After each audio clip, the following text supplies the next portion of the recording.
Hey team, welcome back to Spec. This is one of the days I've been most excited for. Today we're taking the Mach 1 and the Dark Horse on the track to see which one's quicker. And what better place to do it than at Morgan Park. Come on, let's get into it.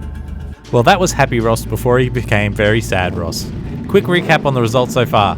The Dark Horse won on exhaust note, but the Mach 1 is lighter. The Mach 1 put out more power on the dyno, but the Dark Horse was across the stripe first at the drag strip. So today this is a forced final test. There will be one winner, but which one will it be? Where are we? We're at Morgan Park Raceway, a 12-turn, 3-kilometre long track situated in the Queensland town of Warwick. What I love about this place is that it has a bit of everything. Want fast sweeping corners?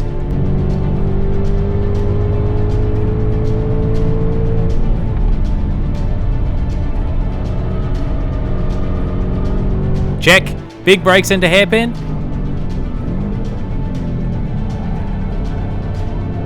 Check. Elevation changes? Check. And combined technical corners?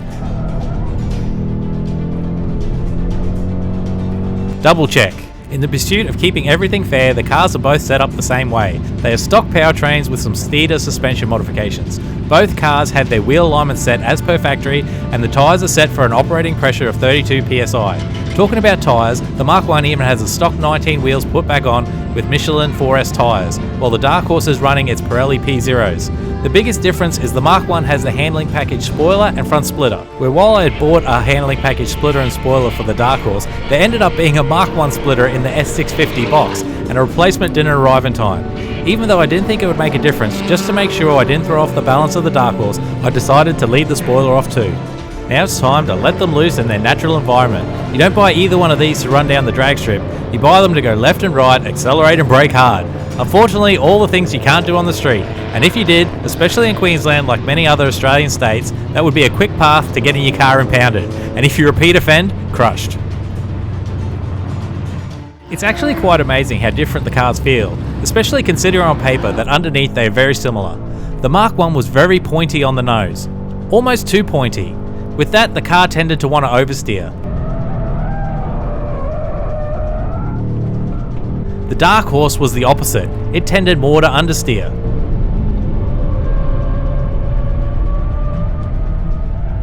Both traits are disconcerting, especially considering that through that corner you're doing around 150 kilometers an hour. Personally, I'd like something more in between. The brakes on both are amazing. They both ran all day with no fade at all.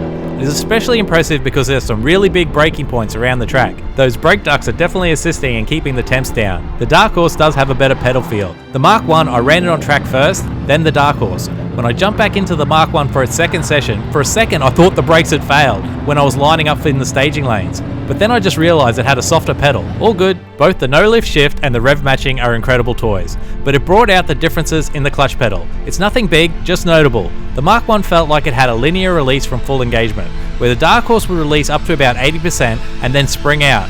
When banging gears, this made the clutch pedal feel like it was slapping the bottom of your foot. It put me off for a bit, but when I figured out what was going on, I just adjusted to the action. With the Mach 1 having the 355 diff gears, it was the faster of the two on the straights, but the Dark Horse with the 373s was quicker through and out of the slow corners. With the transmissions being geared the same and the diff ratios being different, there were two notable places that the cars need to be driven differently. After fanging under the bridge and heading into turn 4, the Mach 1 could run all the way up to the braking zone. The Dark Horse would reach the limiter just before needing to brake.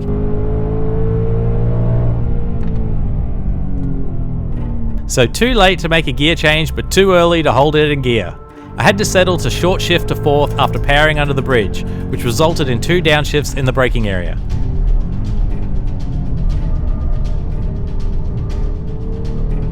The other place was turn 8, which is more of a fast sweeping kink between 7 and 9. Here the Mach 1 would hit the limiter in the middle of the corner.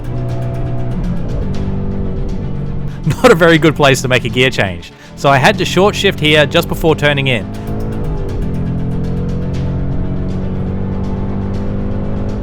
I would upshift the Dark Horse at the same spot.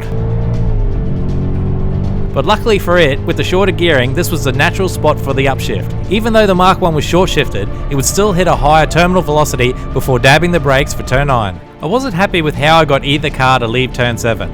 Being in a group of similar speed cars, the Mach 1 emphasised it the most. I just couldn't pull out of the corners the same way the all-wheel drive cars could.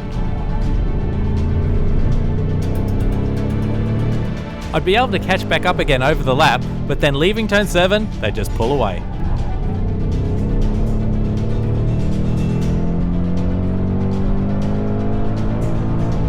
The Dark Horse was lucky to be in a group of cars that were slower than it, so after the first session it was sent to the front of the staging lanes and just pump out laps.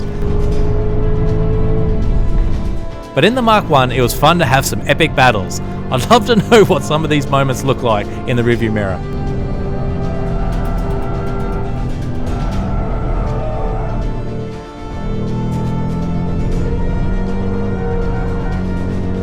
So how did that all relate to lap time?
Now the Dark Horse.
Both cars had 9 sessions to have a crack out on the track. In all but one, the Dark Horse was easily quicker. The Mach 1 went around the track in a respectable 1:28.1, while the Dark Horse made the journey in a 1:27.5. It is important to state that both their quickest times were set in the same session, therefore same track and same weather conditions for both. The only session where the Mach 1 was quicker, I did a 1:28.2, with the Dark Horse being just behind at 1:28.3. So where did they make their speed? As I said, the Mach 1 was faster down the front straight, where it peaked at 197 km an hour to the Dark Horse's 191. But by the time you go into turn 2, the Mach 1 is around 80 km an hour, where the Dark Horse is still at 87. But then the Mach 1 goes under the bridge 5 km an hour faster, going on to 12 km an hour faster, approaching into turn 4. But through the corner, the Dark Horse is quicker, maintaining 76 km an hour over the Mach 1's 71. Both cars maintain 83 kilometers an hour through turn 7, the 90-degree left-hander, and with the Mach 1 peaking at 195 before going through turn 9 at 153, while the Dark Horse peaked at 192 and maintaining a slower 151. For the final right-left kink, the Dark Horse would go through there 5 kilometers an hour faster than the Mach 1. Essentially, the Mach 1 is fast in and the Dark Horse is fast through and quick out. 0.6 seconds is a pretty big gap, but if the cars were actually racing each other, with the opposite way they make their speed, it would be very difficult for either one to pass. One would either have to let them go or make a massive mistake. What I do find impressive is they were both that quick, all done with street alignment and factory tyres. The Dark Horse ended up 18th quickest car on the day, and it was the fastest street car there, period. If the cars had been competing in the Street Series, they would have been first and third for the round and sandwiched the Evo and led the Yaris. And considering that if you want to compete properly, the Yokohama 8009 has become the tyre of choice, and both the Evo and the Yaris were running them. Imagine what could be possible with a proper tyre and track alignment. Both the Dark Horse and the Mach 1 ran faultlessly all day, but the Mach 1 had come so close to dropping into the 27s, it was time to have one final go to see if we could sneak some more time out of her. Even taking the first lap easy, the conditions had changed enough that it was super messy. The car almost understeered off the road at 1, and then the track wouldn't take any power, showing massive oversteer out of 6. With the drops in temperature, I still wasn't pushing very hard, and I got some oversteer through turn 2, and it snapped so fast. She bit me hard. Now this is the saddest Roscoe in the world right now. Luckily the car was kind to me, even though I ran out of talent and put her in the wall. I came off unscathed. Yeah, I won't be driving her home. Well, I've got it back to the shed, and before you ask, I'm going to answer 2 questions. 1, no, crash testing was not one of my tests, so don't expect to see a repeat performance on the Dark Horse. And 2, when I sort of had to get rid of one, I did not mean write it off. The Legal Eagle did say to me that she knew that I wanted to keep it, but I wouldn't go to these extremes, and I can assure you this was not planned. I've been asked about insurance, and I went into the day fully knowing that I wasn't covered. You have to pay to play, and motorsport is dangerous. I've also had a couple of people mention that I just needed to get away from the track before I needed to submit a claim, but I'm not built that way. You know, this is my mistake and I'm going to own it. I have no regrets. I didn't buy the track version for them to be garage princesses. I just have eternal sadness. The Mach 1 is still a nice car, especially if you look at it from the other side. There are some consolations though, that even though the Mach 1 was lighter and put out more power, the Dark Horse was better where it mattered, on the drag strip and on the track. So it is the clear winner. There's been a lot of commentary about my times from the drag strip. My focus was never to set the quickest time possible. It was that if you did the same thing, under the same conditions, with the same driver, which car you would be quicker in. I can tell you right now that if you bought a Dark Horse over a Mach 1, with the same modifications, you'd be quicker every time. If you already own a Mach 1, I don't think you have anything to worry about. You still have an amazing car, and is only slightly slower than the Dark Horse. The Dark Horse just does everything with ease. The Mach 1 is a worthy contender, you just have to be careful. It wants to buck you off. There are a lot of complaints that you can't tune a Dark Horse, but the ability is here now, so if you look at it same mod for same mod, the Dark Horse will be that bit better. And let's face it, here in Australia they only brought in 700 Mach 1s and 1,000 Dark Horses. The vast majority of those were bought by greybeards like me, and the overwhelming average of them aren't or will ever be modified. So the point is moot. And there is an element of rose-tinted glasses when I listen to people talking about the Mach 1. One of the big complaints for the Dark Horse is the screens, but let's face it, the Mach 1 was already all screens, just set into a traditional dashboard. So the complaint shouldn't be about screens, rather about dashboards, because the resolution of the Dark Horse dash screen is so much crisper than the Mach 1 that it makes it look like an LCD toy from the 80s. But Ford, I'm still waiting for my 2018 Sport Plus screen as a classic gauge option. So what to do with the Mach 1 now? I've always wanted to buy a wrecked Mustang and use it to power a project car. Maybe I did that when I first bought the Mach 1 and didn't even know it. Before I head down that path, I need to do a full assessment of the damage. While no amount of buffing will get this out, it might not be as bad as it seems. It did go into a tyre barrier rather than a concrete wall. If you look at the roof, it's still square, no kinks. It didn't even break any glass. And look at this, the door even opens and closes, just like factory. Even the gaps are like factory. Joking. And in the boot, behind where the quarter is pushed in, lives the sub. It hasn't moved, and the boot opens, no worries. Look at it. Mint. So next time I'm going to do a bit of a deep dive into what I've broken and what my plans are to do with it. So don't forget to like and subscribe to check that out. Stick around now for a memorial to the Mach 1, and remember, there's more to going fast than going fast. Like talent and not crashing. Catch you later.